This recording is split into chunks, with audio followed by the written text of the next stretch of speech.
मी स्टोरीवाली. तर आज आपण पाहणार आहोत अद्भुत गणितज्ञ श्रीनिवास रामानुजन यांच्याबद्दल. अध्याय 1.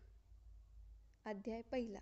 रामानुजन पहली दृष्टि में किसी भी विषय में विशिष्ट ख्याति पाने के साथ असाधारण प्रतिभा से विभूषित व्यक्ति बहुत ही कम होते हैं. समय के साथ ओझल होना भी नियम ही है, परंतु विश्व गणित मंडल में उज्जवल प्रतिभा के धनी श्रीनिवास रामानुजन इस नियम के अपवाद है.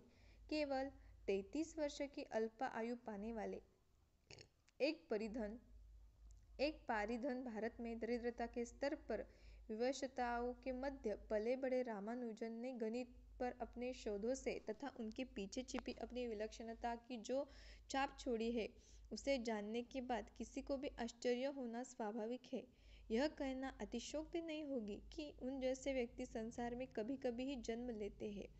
उनके जीवन में झांकना तथा कार्य से अवगत होना एक दिव्य विभूति के निकट जाने जैसा है. यदि आज श्री कृष्ण अर्जुन के सामने गीता के 10वें अध्याय के विभूति योग का वर्णन करते तो यह अवश्य कहते, गणित ज्ञानाम अहम रामानुजम अस्मि, अर्थात गणितज्ञों में मैं रामानुजन हूँ. उनके विद्यार्थी जीवन की ही एक घटना है. उनकी कक्षा के गणित के अध्यापक ने कहा कि यदि 3 केलों को 3 बच्चों में बराबर बांटा जाए तो प्रत्येक बच्चे को एक एक केला मिलेगा. फिर अध्यापक ने इसका व्यापीकरण किया. इस पर रामानुजन का प्रश्न था, तो यदि केलों का 0 बच्चों में बराबर बांटा जाए तब भी क्या प्रत्येक बच्चों को एक एक केला मिलेगा? इससे स्पष्ट होता है कि शैशव काल से ही रामानुजन की बुद्धि शून्य के विशेष स्थान की ओर संकेत कर रही थी.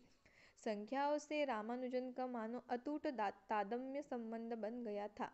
अंक 7 की वह बड़ी रहस्यमय बातें करते थे. उन्हें भारतीय मित में आए सप्तर्षि आदि में 7 की संख्या का सृष्टि में विशेष स्थान लगता था. 4 अंकों 1, 2, 7 और 9 को वह किन्हीं कारणों से बहुत महत्वपूर्ण मानते थे. संख्याओं के बारे में विलक्षण तथ्य अनायास ही बता देना उनकी प्रकृति का अंग बन गया था. उनके जीवन में विशेष भूमिका निभाने वाले कैम्ब्रिज विश्वविद्यालय के स्वनामधन्य प्रोफेसर हार्डी से बहुधा उनकी वार्ता का विषय संख्याएं एवं उनसे संबंधित शोध प्रश्न ही रहते थे. रामानुजन के जीवन के संध्या काल की ही एक घटना है, उन्हें भी चकित कर दिया था. वह बीमार अवस्था में लंदन के अस्पताल में थे. श्री G.H. हार्डी उनसे मिलने टैक्सी में गए. टैक्सी का नंबर था 1729 1729. बातें संख्याओं पर होनी ही थी और हार्डी के मन में यही संख्या घूम रही थी. अतः उन्होंने टैक्सी का नंबर 1729 बताने के साथ साथ यह भी कहा कि इस संख्या में उन्हें कोई विशेषता नहीं लगती. परंतु रामानुजन ने रुग्ण अवस्था में भी उनको विस्मित करते हुए तुरंत कहा कि यह संख्या तो असाधारण है. यह वह संख्या है जो 2 विभिन्न प्रकार से 2 संख्याओं के घन का योग है. 1729 बराबर 1 का क्यूब अधिक 12 का क्यूब बराबर 9 का क्यूब अधिक 10 का क्यूब. उनका यह अनायास कथन आज भी चौंका देने वाला है. बाद में इलिप्टिक कर्व को ठीक से समझने के लिए J.H. सिल्वरमैन ने इस प्रसिद्ध कथानक का प्रयोग किया है. रामानुजन नितांत अकेले रहकर इंग्लैंड में शोध कार्य में लगे थे. जिस गति से वह नए नए सूत्र लिखते जा रहे थे, उनका उस गति से लेखन अथवा प्रकाशन संभव ही नहीं था. उनके शोध सूत्रों की एक पूरी पुस्तक की सामग्री उनकी मृत्यु के बाद 30 वर्ष तक इंग्लैंड के सुप्रसिद्ध गणितज्ञ जॉर्ज वॉटसन के पास दबी पड़ी रही.